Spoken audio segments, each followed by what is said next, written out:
Kahit na, kasalanan mo pa rin. Ang init-init ng ulo mo. Lahat ay sinisisi mo sa akin. Ganyan ka pag napapalihan ng dilig ng isang araw eh. Bakit? Hindi mo nga nasunod ang gusto ko eh. Ang hirap kasi ng pinapagawa mo eh. Pagod pa ako galing trabaho. Bakit? Alin bang mahirap doon? Sino bang hindi mahirapan? Gusto mo 4 na bisis kang diligan sa isang araw. Ayan. Ang gusto mong mapangasawa, mas bata pa sa'yo. Tapos, hindi mo naman pala kaya. 4 lang naman ang hinihingi ko ah. Nagyayabang ka pa sa mga kaibigan mo? Na 5 round bitin ka pa? Pero 4 lang ang hinihingi ko? Mangiyak-ngiyak ka na? Hindi ko na kaya. Pagod na ako.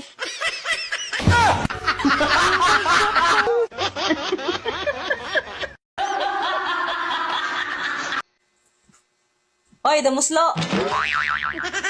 Maganda ba buhok ko? Parang lumapad yung noo mo. Matagal na tong malapad. Sa laki ng mata mo, ngayon mo lang ito nakita. Malaki nga siguro mata ko kasi parang medyo lumapad yung ilong mo. Ano sabi mo? Pakiulit nga, hindi ko masyado narinig eh. Sabi ko, medyo matangos yung ilong mo, bagay sa noo mo. Kaya perfect, ang ganda-ganda mo.